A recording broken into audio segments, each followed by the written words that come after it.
everyone, and welcome back to the Film Room Podcast. This is Season 2, Episode 5. I'm your host, Joe Baress, along with my co-host, Joby Fawcett. Joby, how we doing? Joe, we're hanging in there. It was an extremely exciting weekend for, the big first week of college football, the major games anyway. They all played JV games, all the top ranked teams. And then we had, the NFL schedule. I know you celebrated a big win with the Green Bay Packers yesterday. Absolutely. 4:30 window. Absolutely. The Los Angeles Lambs won, which made me extremely happy. Yep. So, and Joe, then it was a late night. I tried to watch most of that Buffalo Bills game, and Yeah.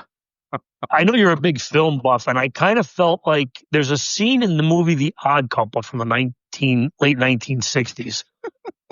Oscar Madison is a sports writer in New York City, and he's doing a report and covering a Mets-Pirates game. And Felix Unger makes a phone call to him to tell him not to have any Frankfurters at the ball game because he's going to make beans and franks for dinner. And during that conversation, his back is turned to the press box window, and behind him, the Mets complete an improbable triple play.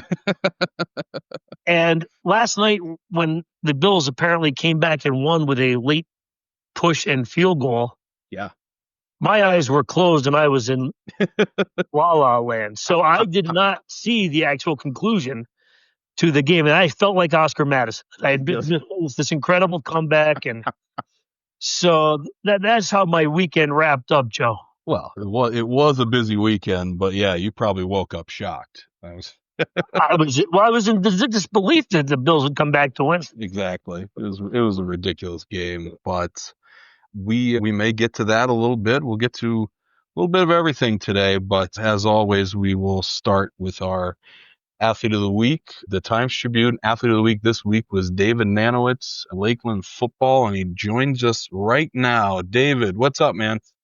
Not much. How are you guys doing? Good. Hey, thanks so much for joining us. Just to let everyone know what David did against Riverside, senior quarterback threw for 157 yards and 1 touchdown, also ran for 105 yards and a score as the Chiefs beat Riverside 33-23 to improve to 3-0 on the season. David, just to start off, that was obviously a nice win for the team, a nice win for, the program at this point. What did you think of the team's performance against Riverside? I thought we came out a little shaky at the beginning of the game. We weren't really playing our game. We were rushed a little bit, but once we settled in, we really played our game and executed on every level.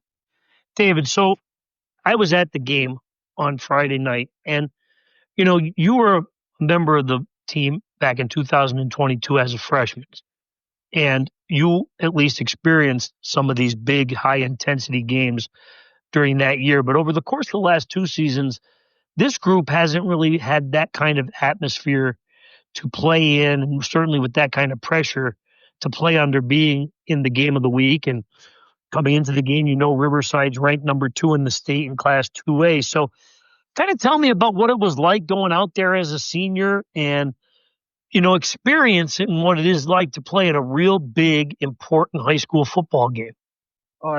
Yeah, it was like, for all the seniors on the team, it was, like you said, our first real big game. And I feel like we all led the team with great leadership. Whenever we were down or had a rough stretch in the game, we picked each other up. But it was definitely different than the first 2 weeks, and we love that kind of atmosphere. That's what we work hard in the off season for, and hit the weight room every day. It's for those games. Absolutely. David, tell me a little bit about the off season and this team coming in, because obviously Joby just touched on it there, but you got to experience a great Lakeland team, and then these past 2 seasons, it's been tough. You guys are young and growing, and now you've reached a point. Obviously, we're still early in the season, but this is a big time win for you guys. What was the difference, if anything, in the off season, and what's kind of the difference with this team? We were really hungry in the off season. We were sick of losing. Every single kid on the team was just sick of losing, and we incorporated speed and agility this year in the off season along with our lifting program. And the guys just worked 10 times harder than the past couple of years, and it really shows. All right, Dave. So listen, you are now a part of this offense for 4 seasons, 3 years as a starting quarterback. How comfortable are you in this Dave Porchik setup where you do a lot of this play calling from the sideline? There's not a lot of huddling up. It's not really as up tempo as it was maybe 4 years ago, but you certainly have increased that part of the game. How comfortable are you in this system now after 4 years?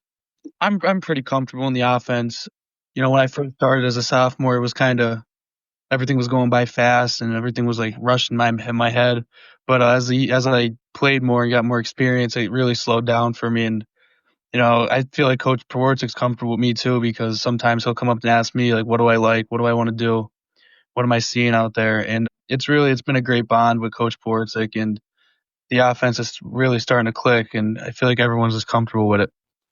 Yeah, I was gonna say. I mean, everyone. I feel like everyone kind of knows like quarterback is seen as the most difficult position to play in football. But reading your athlete of the week interview and just things that you said. I mean, first of all, like how cool is it to be in that kind of that position where the coaches absolutely trust you, and how how does it feel out there having the weight of the team kind of on your shoulders as obviously the quarterback of the offense? Obviously, I like the leadership aspect of it because I feel like I want the ball in my hands every play, just because I trust myself and I trust my teammates. That's the biggest thing. I give all the credit to my teammates because without them, I would be nothing. Without the O-line or the receivers, so all the credit goes to them, and they really make me look good out there. David, so listen, you're a big kid, 6'3", 215, and one of the things that I could see differently in addition to your confidence out there is that you have some teammates, as you mentioned, who have really developed. And I'm talking about those 5 guys up in front. Now, they're not going to set any records for being the biggest lineman in the league, but I thought they played a terrific football game against a Riverside defensive front, which has been very dominant in the first couple of weeks. So talk about their development, how much growth they've shown, and how that's helped you kind of pilot this offense in the first couple of weeks. The offensive line, they worked really hard in the off season. That was the biggest part of their development, I feel like, is just getting stronger in the weight room to be able to hold their ground out there. And, being able to trust them when I'm dropping back, it really makes my job easier because I'm not worried about the rush or anything getting to me. I can keep my eyes downfield and go through my reads and trust that they're going to do their job. Absolutely. To kind of piggyback off that, who is the player that you've seen kind of the most improvement, most development in this season for you? I think Jackson Pochis is making a big impact on our offense this year. He didn't even first couple weeks of the season last year. He didn't start. He barely got on the field, and he worked his butt off to get on the field. And this off season, he worked harder than I think multiple guys on this team, and he's really showing it off tonight or last night or Friday night. Yeah, David. So listen, you mentioned Jackson Pochis. I was going to bring him up too. This group of sophomores that you have on this team, and it's kind of a neat situation for you being a senior. Those kids came up as freshmen last year, and look, it's extremely difficult. You had to do it, and it's much different on the varsity level than freshman football. Now, these guys as sophomores have really come along, and kind of tell me about the bond you have with. It's not always an easy thing for seniors and sophomores to get along so well, but you guys seem to have really gotten together and formed a really nice team and a nice offensive attack. Yeah, the bond started last season because those freshmen, most of them had to play significant roles on varsity last year. So that's when the bond kind of started. obviously he said it's a lot different than younger football. So they were a little shy in the beginning, but once after that season ended and once the off season hit and we were all grinding together, that's when the bond really started to click and it led into the season. You talked about players, you talked about coaches. What is it? Lakeland's got a great history. Obviously, you're one of these guys on this podcast had a very nice career as well. But so what's the best part about playing for, Lakeland football? The best part about playing for Lakeland is just the culture that has been made since it started, the winning culture. And we got a couple down seasons the last 2 years, and that was one of the biggest things in the off season too. We wanted to get back to the Lakeland culture. It's in the weight room. They had the 1987 championship board with all the guys' names on there, and we really said we want to get back to that level, just the winning culture up here at Lakeland. Now, Joe, you bring up that team, the David, and ask him about that, and you mentioned my name, but in weekly fashion, Joe, David's father. Of course. You don't know this. I don't know. Not only were David's dad and myself teammates at Lakeland on that 1987 team, but we were teammates from when we were 9 years old. We graduated together. We had every class together from our whole elementary school all the way up through junior high, senior high, the whole bit. David's father and I were very close friends in high school, and I often give credit where credit is due. And his dad delivered the best high school football knockout sack in the history of high school football. The biggest game of our season against Tunkhannock in the Eastern Conference Class A championship game. Joe, he would get flagged for 30 yards in penalties if he did today. But I showed young David the video of that hit, and he had to walk away impressed. I think you did, didn't you, David? Yeah, I did. And my dad, he still talks about that to this day. So, Joe, David's father, Dave, he was 6'3", about 195, 200 pounds, right? Yep. And he was just farmer strong. He just had this incredible strength. You couldn't block him. Yeah. And he had a free release. Tunkhannock made some sort of blocking error. And poor Gary Brennan, he was never the same. He never came back in the game. David, and that jarred us for the rest of the game, and it helped us go on to win the championship. So we had such great memories, Dave and I. So, and I only bring it up because you've had to grow up with that, and I'm sure your dad has talked about it time and time again for you. How has that been like for you? Yeah, he always tells me stories about that team. Like, especially when we're winning now, he was like, just know, son, you'll never beat the 87 team. Well, who knows? Hey, David, don't sell yourself short just yet. Go ahead and give it a shot. You might as well. I don't know. That team had a lot of talent. So, getting back to, this season here, I believe you guys have Wyoming area next week. That's another big time game for you guys. Obviously. Go rest, Joe. Yeah, exactly. Yeah. Just another week, what do you know about them? What's the preparation been like so far? I know it's early in the week, but what's the preparation been like? We started preparation today, just going over the offensive game plan, defensive game plan, watching film from the Riverside game, and watching a little bit of film on Wyoming area today. We think it's gonna be another dogfight, like no rest, like you guys said. But no, they said it's gonna be a physical game, just like last week. There's not really much to put to it. It's gonna be a hard physical game. David, the most important thing for you and your teammates now, I would think, is because now attention shifts a little bit. And that's a test of a maturity of a high school football program. For the most part, at the beginning of this season, there were some question marks surrounding what kind of group this would be. People thought you were going to have a pretty good season, but you are still in that rebuilding type mode. But now that you've had this kind of a statement win, that attention now has shifted. So how are you as a senior going to try to make sure that everybody stays grounded while also building off the momentum of a big win?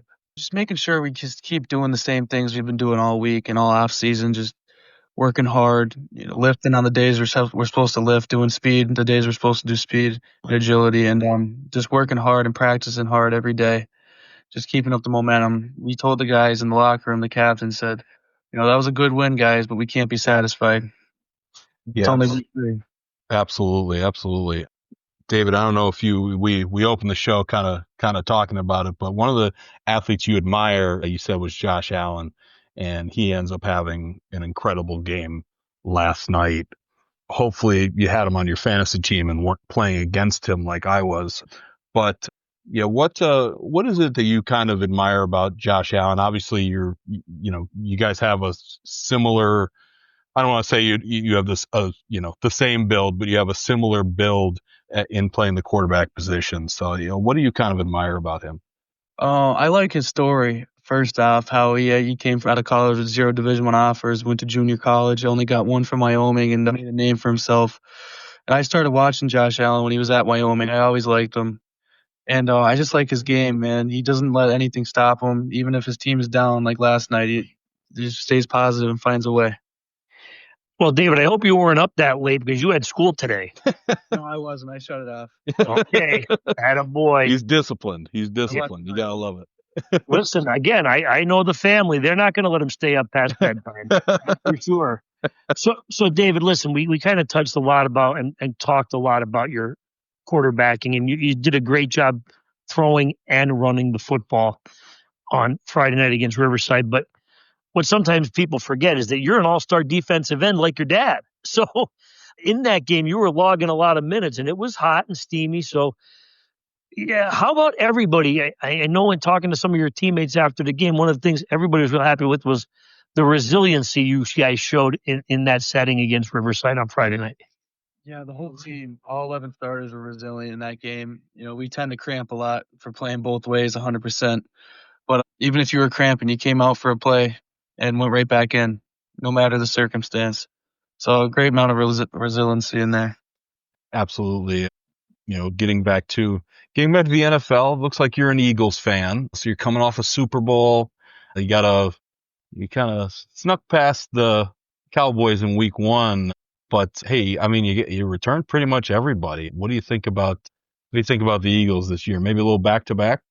I hope so. I think they got some discipline though. Like that Jalen Carter, that was so stupid. Yeah, you can't do it. I think he was a little baited into it, but you still. So looking back at it, I think so too. But still can't do it. I feel like they'll have a good season as long as they're disciplined. Yeah, that's a turn. Listen, David, it's not easy being the hunted, so you got to be able to respond better in those types of situations. And I thought you guys did a real good job on Friday night of when things got a little bit tight or things were getting a little bit, crazy. You guys did a real good job of staying calm and relaxed. Do you feel that that's part of the maturation process of everybody, all your teammates? Yeah, I really do. I think so. I think it's a big leadership aspect, not only from the captains, but all the seniors on the team. The younger guys looking up to us when they make a mistake, or even one of the seniors make a mistake, we have each other's backs out there. It's just a leadership role. Even if they're not a senior, not a captain, I feel like every kid is a leader on that field. Absolutely. Joby, you got anything else for David before we let him go? Well, I just want to mention really quickly, Joe, because I know David for a long time, okay? But so when he hangs up with us, I want him to call his grandfather, because his grandfather was my junior football coach, Joe, okay? Oh, wow. And I want David to ask him if he remembers, I write 41 toss, fake reverse, get the tee ready. That was our famous play in junior football. They used to toss the ball to me. I'd fake a reverse to my good friend Joe Good, who to this day is still mad that I never handed the ball off on the fake reverse. And every junior football, they're so undisciplined. They'd all run the other way, and I had clear sail into the end zone. That's fantastic. I'll give him a call as soon as I get off, Joe. See if he remembers that play, Dave. I will. Well, hey, David, thanks so much for joining us. Congratulations on the nice start for you guys. And hey, good luck the rest of the way. Thank you, guys. Good luck, David. Thanks for being with us. Thank you. All right. That was David Naniewicz of Lakeland Football, our Times-Tribune Athlete of the Week, sponsored by nobody. So, Joby. You're willing to give somebody credit, Joe. Sponsored by the Film Room Podcast. What do There you think, you go. Joby? What do you think? Joe? So, this is just obviously, this, I don't need to tell you, but this is just a really great win for Lakeland over a Riverside team that is coming off a run to the state semifinals last year. And it's just, it is a massive win. And obviously David was a huge part of that. Joe, so listen, I know we kid a lot, but growing up here in the Lakeland football tradition, it can be overwhelming at times. Okay. Mm-hmm. I was a part of a team my senior year, which was extremely successful, but my junior year and my sophomore year, we won games, but we weren't, at that championship level that the fan base here had been accustomed to from the late 70s into the early 80s. Okay. Right.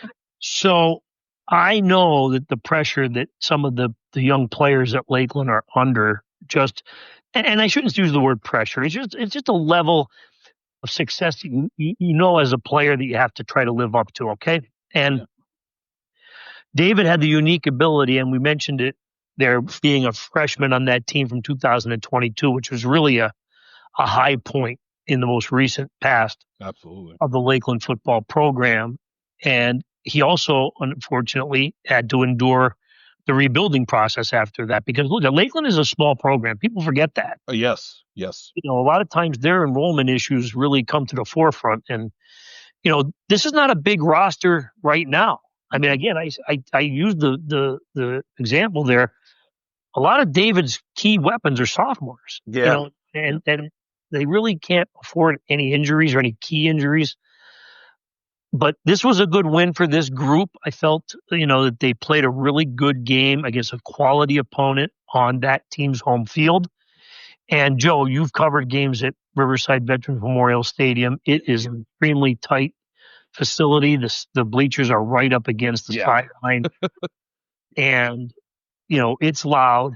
And there was some really huge plays in that game. I had a notebook today. I think Lakeland had 10 plays of 20 or more yards in the game, which was just impressive in its own right. And Riverside, I think, countered with 5. So It was an exciting game. And I think it's a good thing that David said, too. It is only week 3. Mm-hmm.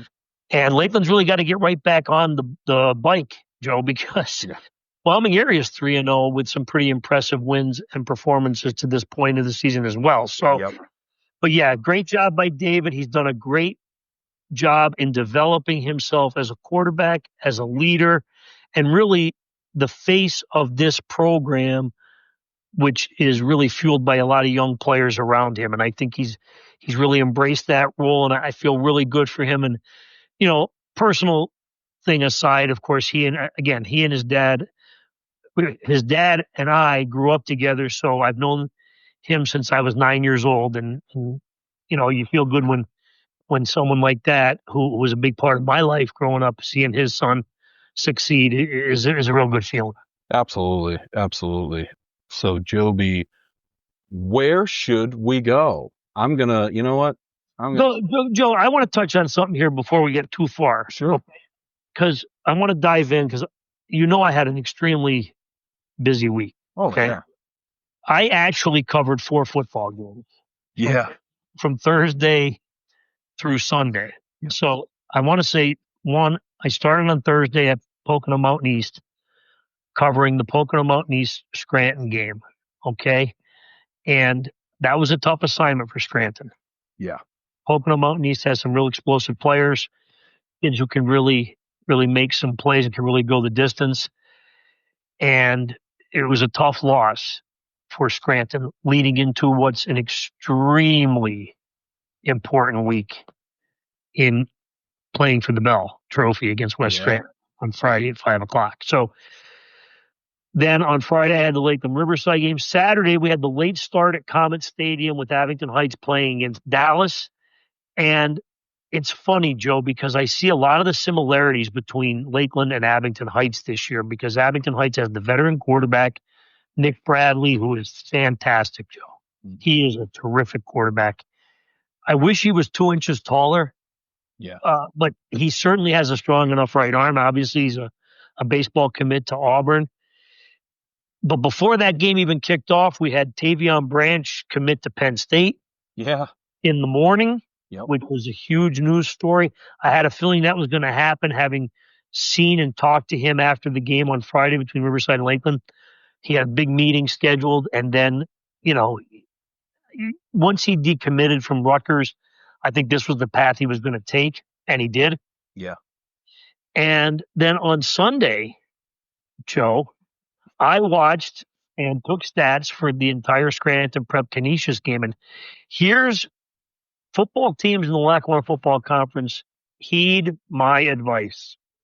Scranton Prep is not 0-3. Now listen, Bill Parcells insists you are what your record says you are. Mm-hmm. But I'm telling you, we ranked Scranton Prep number 2 in the preseason for a reason. This team took on a team, Joe. There are players on the Canisius roster from Canada, Houston, Texas, North Carolina, Mississippi. This school openly goes out and recruits the top players that they can find and bring to Canisius, who are looking to have that Jesuit education. And, Joe, this was a pretty good performance by Scranton Prep. Now, the Cavaliers lost 41-28 to a team that has some spectacular talent, Division I talent. But I'm telling you, watching the film, Scranton Prep is much improved. And that is going to be a terrific game Friday night between Delaware Valley, which is also 0-3, Joe, taking on Scranton Prep, which is 0-3. Absolutely. Yeah, I was going to say, they were, it kind of seemed like it was blow for blow, Joby, in that Scranton Prep Canisius game. Joe, if you didn't watch the game, and Scranton Prep had a couple of opportunities where receivers were open, and the young quarterback, Owen Swingle, who is going to be a dandy, Joe, he's just, Billy Pasqualicchio, the offensive coordinator at Scranton Prep, has a very, complicated and very creative attack. Yeah. And when you can get a quarterback to kind of catch up to the challenge of learning that system, and I think Owen Swingle is going to be a really good quarterback. I really do. Absolutely. Absolutely. So, yeah, Joby, what a week for you, getting from football game to football game. Now, Joe, don't forget, and I don't want to take up all your time here on your podcast, but I snuck in the big Montrose Scranton Prep tennis match in there too. Yeah, before Friday night football. Joe, what great tennis I saw. People don't realize, because it's not really a huge spectator sport. And I don't think anybody who plays tennis would argue with me. I mean, it was U.S. Open weekend, so that was a big deal. But at the high school level, it's just not a sport that brings in a lot of, let's say, casual fans, okay? Sure. There are those, people who follow it and are very passionate about it. There were a lot of fans there. But, Joe, I'm telling you, and year in and year out, consistently, I've been very lucky as the high school girls tennis beat writer for 20 years. We've had these players who've contended for state titles and won state titles, in Class 2A. And Lily Lengel and Kara Evans, just a very high quality back and forth match between two players who are ranked in the top 10 of their class in the state of Pennsylvania by tennisrecruiting.net. And they showed why. Ended up going 3 sets, and they play in the Lackawanna League, that third set tiebreaker to 10. Yep. But boy, it was really, really quality tennis in not the best of conditions. Very windy on Friday. But I really look forward to seeing if they get a chance to play again, which I think they will in the district semifinals or district finals. It just really, really intense, high-quality tennis. Yeah, that's fantastic, Joby. That's fantastic. Speaking of speaking of high quality, I was able to get out to a couple soccer games You last sure week. were, Joe. Yeah, and I for people who follow soccer in the area, they know all this, but obviously, like you said, these matches don't always get the same eyes on them that obviously a football Friday would. So I saw Lilia Calvert play for the first time. Obviously she's a friend of the show. Last year we had her on as she got Athlete of the Week. I'm sure she'll get it again this year at some point because she is so good at soccer. Again, not breaking any news, but to see it live, it was incredible. Like there were times where it really just looks, every time she got the ball, she could, and this isn't an insult to, they ended up playing Valley View. I'm not trying to, but it just looked like she could go through the entire team by herself down the field. She's just so good. She got so many good runs at the goal, passing as well. It's funny because one of the plays that stuck out and kind of reminded me of another sport, and I wrote about this. It reminded me of football when you've got this great receiver down the field, and there's nothing there, but you're just like, okay, that's one-on-one coverage or double coverage, but I'm just gonna throw it up like it's Randy Moss down there, and he's gonna come down with it. There was one point where Allison Stanton sees Lilia Calvert, and I'm looking, and she's getting ready to full sprint, and now she is covered at this point, and actually behind the defense actually seems like they're in good position, but then Allison Stanton just puts the ball to a spot where Lilia can get to it, and Lilia just out sprints the entire defense, gets the ball, ends up forcing a penalty kick, gives Abington Heights a 1-0 lead. They end up winning that 2-0, but geez, Lilia Calvert, Rutgers commit. She's actually going to graduate early and go to Rutgers in January, I believe she said. What a great soccer player. And if if anyone has a chance, a free afternoon, and want to sneak by one of her matches, I suggest going to an Abington Heights match because she's great, and that team is excellent. Defensively, they were fantastic. You got Morgan Davis in goal, who's obviously a great lacrosse player. You've got Allie Rothenberger. It was making me laugh. They kept saying burger ball every time she touched it. But yeah, I mean, just defensively, Lindsay Bartell had some really nice defensive plays. And this is a very strong Valley View team that no doubt lost some talent. Obviously, Eva Canaveri to graduation and Shannon Gillen also to graduation. So, and so to beat this team 2-0, it's a strong win for them, and Abington Heights is hoping for big things to come. I should also now I was lucky enough to see Amelia Rux, the Valley View goalie at the end of last season, and she was phenomenal, and she's pretty much picked up right where she left off last year. She was excellent in goal in a loss. A lot of the times where I've seen her, it's just like, you see the score and it's 2-0. Without her back there, it could be 8-0. It's just, Calvert was just supplying constant pressure. There were so many diving saves that Amelia had. And, it's again, that's another person who's just impressive to watch how good of an athlete she is. So I'm glad I was able to get out to that one. I also got out to a boys soccer match, Loyola Field, Scranton Prep, and Delaware Valley. these are two teams coming off district titles last year, but also two teams that have to replace a lot. Combined 31 players graduated, 13 from DV, 18 from Scranton Prep. So you can kind of see, obviously, the growing pains, bringing up people from JV to varsity. The speed is obviously just different. But defensively, these teams were very, very good. Delaware Valley, Cameron Starks able to get a goal off a really nice pass from Jason Nagy. And that was the difference. But yeah, both of those teams played excellent defensively, and obviously we'll look at those teams to get better and better as the season goes on. So yeah, Joby, I was able to get out to the pitch.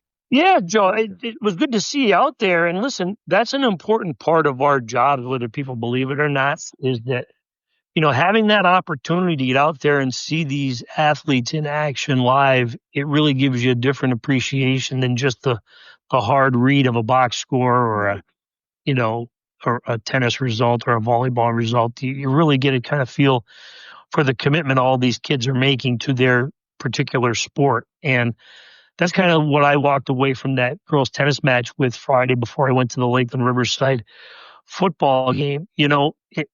There was other action that was going on at the Loyola complex that day as well, in soccer. So, these kids are playing. They're practicing hard. They're getting ready. They're doing their due diligence. They're competing. And, if you see them live, you kind of walk away saying, wow, that was pretty impressive. And that's how I felt after that tennis match for sure. Absolutely. Yeah. There's certainly a difference between, you read the box score. In fact, that's Lilia Calvert, 4 goals, and the next game, like 2 goals, 2 assists, and seeing it, you're right. It really is an entirely different experience. So, get out there. For our listeners out there who don't realize that you and I do a lot of the data collecting. Yeah.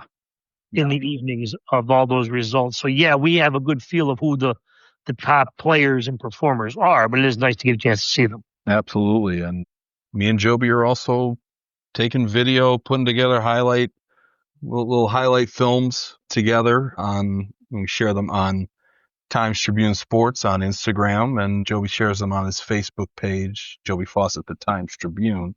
So how did you enjoy the game face video from last week of Cade Sespico from Abington Heights? Oh, it was fantastic. The talented musician. Joby was fantastic. It was. What an engaging young man he is, Joe. Right? He was so relaxed for the whole session. When I go on those, Chad Searing was my photographer last week. And, I just actually got back, Joe, from doing the Bell game face story and photo shoot. And, when you get a chance to kind of just sit down in a casual setting with these athletes, you try to put them at ease and let them relax. They tend to do a pretty good job with these video interviews. This is new for them too. Yeah. Okay. But Cade really, he embraced it. He was all about it. I said, hey, if we can we get at the piano and you can break out a song for me? He said, yeah. And Coach Joe Rep just got a key. He called security. They let us into the music room. And the next thing you know, he's playing the piano, and then he goes on stage and he's playing the cello. And, yeah, it's just to see a young 17-year-old high school student just sit down at a piano and just start breaking out in a full song upon request is pretty impressive. So that's part of the game face that I really enjoy is meeting the players and kind of getting to know them outside of the football part of it. Absolutely, Joby. Absolutely. So getting back to football, yeah, I got back on the field and saw Mid-Valley Old Forge. Yeah, Joe, you did. Mid-Valley, well, they came out like a team that really wanted to get their first win of the season. With Richard Lupcho, Dylan Maseko, and Robert Mattioli getting two sacks and a tackle for a loss on the first 3 plays of the game against Old Forge. Reese Williams had a really nice game, 2 sacks, 3 tackles for a loss to add to his 77 yards on 4 catches and a touchdown. Just a big Mid-Valley needed a win here, and they got it in a big way. Old Forge is a little banged up, and that might be an understatement, I believe. Joe, listen, I caught some of the news coming out of Old Forge. I mean, this is a team that didn't have a lot of players on the roster to begin with. Yeah, exactly. And I don't know what the number is. Coach Michael Schuback is down to.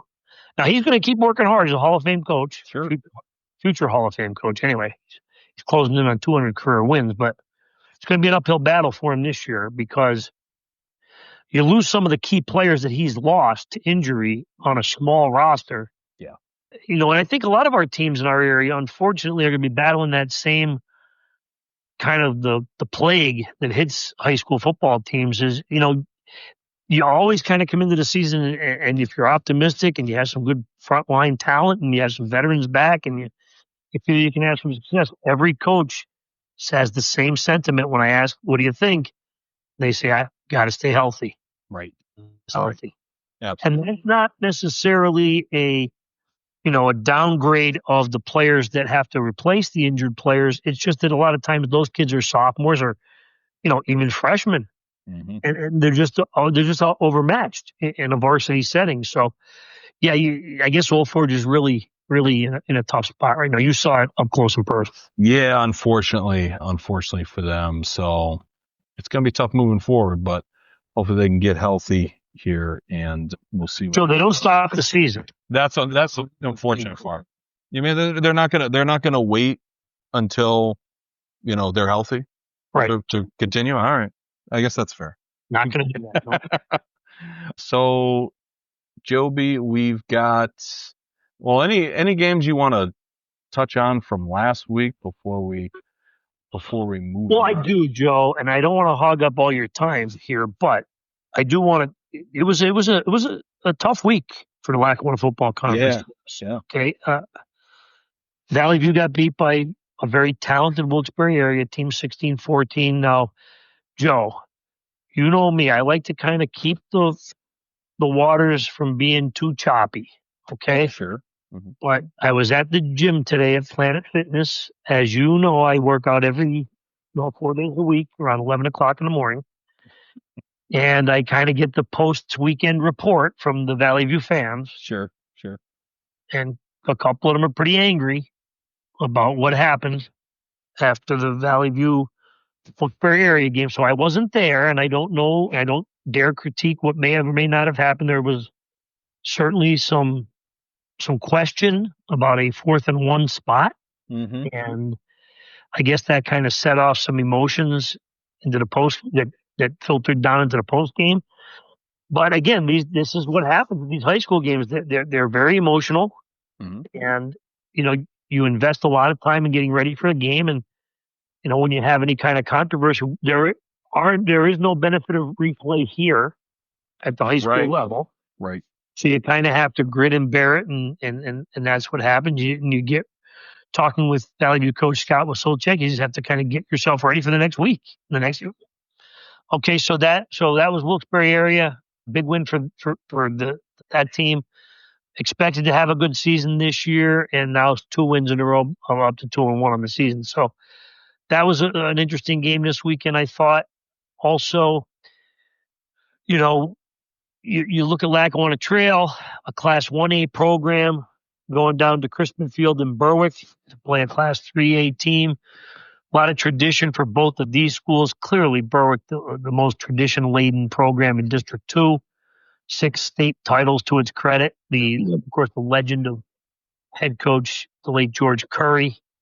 And I still think, regardless of how talented or how strong a team Lackawanna Trail may have, I think you're asking a lot of the program to take on 3 Class 3A programs in a row. Yes. To start a season. Maybe the schedule makers next year will kind of take a look at that and, And here's why I say that, Joe. Last year, Lackawanna Trail suffered its only loss in the regular season in between Berwick and Tunkhannock in losing to Western Wayne, okay? This year, Lackawanna Trail beat Tunkhannock, beat Western Wayne, and lost to Berwick. You're asking a lot of a Class A team with maybe, let's say, 30 players on its roster to play against what is certainly a rebuilt and revamped and rejuvenated Berwick Bulldogs team in week 3 after playing 2 3As to start the season. That being said, Steve Jervis does not want any apologies. He doesn't want any sympathy. He didn't ask me to come out and say that. I did it on my own. And listen, here's the thing, Joe. In addition to Lackawanna Trail having to play that difficult early 3 weeks, now, this week, Lackawanna Trail has to host a Dunmore team that clearly is taking all of its anger after a week 1 loss to Riverside in overtime out on everybody else. Yeah. Absolutely. I mean, my goodness gracious, I had a notebook in today in breaking down the Dunmore defense. Now, you know Kevin McHale, the head coach, very close friend of mine. He's a defensive-minded guy. He's got to be pleased. Dunmore has not given up 100 total yards in a game yet. Yeah. You know, that's fantastic. And I don't care who you're playing. That's pretty impressive. Absolutely. And all that leads me to believe is this, Joe. Based on the statistics that I was given by the great Robert Grady, director of football operations at Dunmore. Yeah. They're playing a lot of players. There's a lot of depth on this team. That's good. I think Dunmore is poised. He's a good football team. I'm looking forward to getting a chance to see them in the next couple of weeks too. Absolutely, Joby. So what else are we looking ahead to this week? We've got some really good games here, Joby. Joe, it is.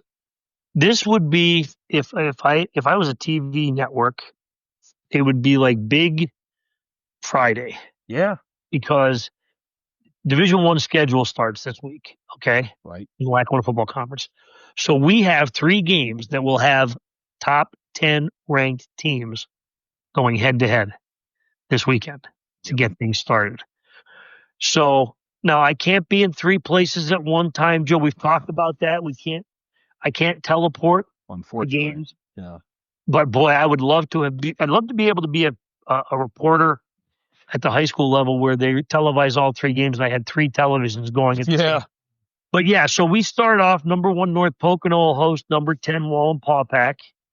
Okay, that should be a pretty good football game. It's really going to be a good test for North Pocono, but very impressed with how Wallenpaupack has bounced back after a week 1 loss to what is a very good Stroudsburg team. Yep. Wallenpaupack's been very impressive the last 2 weeks. So that should be a good game in Division I. Also, we have, as I mentioned earlier, the Ophir Bowl. Delaware Valley 0-3 going up against Scranton Prep 0-3, and neither team is reflective of those records. No. Look, they both really upgraded their schedules in this first 3 weeks. And again, if I'm the schedule maker, I don't know why we have Delaware Valley and Scranton Prep play head-to-head right out of the chute after those 3 games, but we have it. And so that's going to be an interesting game because obviously only one can come out of there with a win. Right.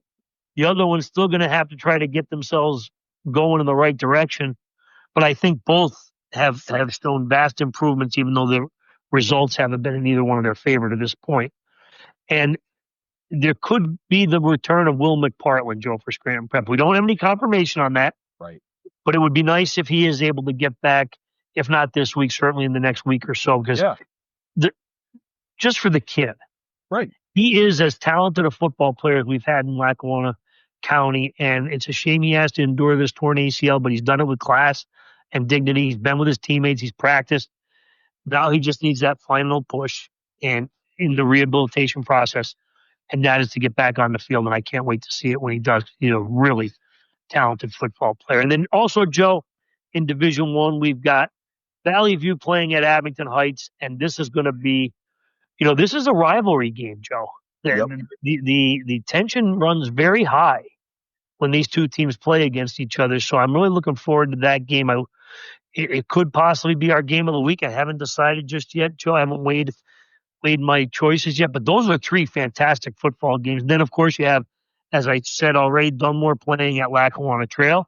And in the non-conference, we have unbeaten Wyoming area at unbeaten Lakeland. Yep. What a great week 4. Seriously, it's going to be incredible. And, like you had already mentioned, we got the Bell game as well, which is. So at the 5:00 start on Friday, don't forget. Yeah. So that's a big, obviously always a big game for the area. And you know what, Joe, when you look at the bigger picture, if you're a high school football fan of either of those programs, West Scranton or Scranton, you're going to feel good for the program that comes out of that game with the win, because they do have an opportunity. These are high school athletes. They get a chance to kind of celebrate like they've won a championship.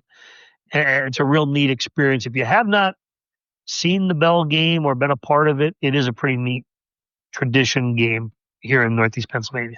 Absolutely, Joby. So everyone should follow along. We'll have another big week of high school football and all of our other fall sports as well. We've got some big, looks like we got some more big schedules this week, Joby. Joe, I often give you the recommendation. We should just punt. We should punt. Exactly. It's amazing how much stuff that has to go into the system. I really appreciate that you take care of usually your sports, well, all the time, all the sports that you cover, which is like half of them. Joe, it's the least I can do. I mean, Friday night was a challenge. I'm not going to lie to you. It's again, I'm like Steve Jervis. I don't want any excuses. I don't want any sympathy from anybody. But again, if people don't realize the mechanics of getting the information just online, right? It's a stressful time when you're trying to get the event you covered completed properly. Yep. You and I both do videos. Yep. And you're putting photos into packages. You're writing stories. You're doing compiling statistics for just the event you were at, and then you move on and you've got to do some recaps of other games, and you've got to compile those statistics from those games, and then you've got 5 tennis matches were played and 5 soccer matches were played, and a couple teams snuck in volleyball games on me on Friday, and your head starts spinning. The next thing I know, it's 3:00 in the morning. Exactly, Joby. Exactly. That's exactly how it goes. And then you're up in the morning the next day. Well, because I have to get a jump start, so I have to get myself ahead of the game. Right. It's just like a football offensive coordinator's approach. You never want to get behind the sticks. Right. And that's kind of how I have to attack getting ready for my week of coverage of high school football, because we do try to give everybody a lot of content, and I know this seems a common thing, but we just don't go poof and it shows up. Right. Exactly. And then there's still people literally last night, Joey, who it's just like, oh geez, it's not in the paper till 2 days later. Go to the website, everyone. Go to the website. It's there. We're working on it all night. As we're mentioning, we're knocking it out, and it's right there for you to see. And there's a pretty good deal for online. Signing up for subscribing online. So I suggest that. And you could get everything as up to date as possible. So please do continue to follow us, the Times-Tribune.com/sports. Follow along on X at SportsTT, especially on a football Friday. Follow us on Instagram, Times-Tribune Sports, and Facebook, Times-Tribune Sports. Joby shares everything, at least high school wise. Joby Fawcett, the Times-Tribune. Oh, no, and if I may. Yeah. I have now reached 15,000 followers. Look at that. But I am begging all 15,000, have some patience with me on a Sunday morning. Oh my God, yeah. It's listen, even I catch a couple Z's every now and then. So the stuff may not get posted at 6 a.m., but it will be, I promise you, if it's on the website, I will post it. Right, exactly. And you can always go straight to the website. It's the beauty of it. But yeah, Joby, I think that wraps it up. I don't know if you want to touch on anything. Penn State, really had a tough Again, game. Billy, NCAA top 25. Everybody played JV games this week. That's right. Well, hey, Michigan played Oklahoma. Joe, thanks for that game. Yeah, they lost. That wasn't great, Joby. As a Michigan fan, but I'm going to tell you something. You and college football fans everywhere they just don't want to hear it. I wrote the column earlier about high school football. Yep. Football is hard. Yes. And you're asking, I don't care if he was the number one high school recruit Right. in the country.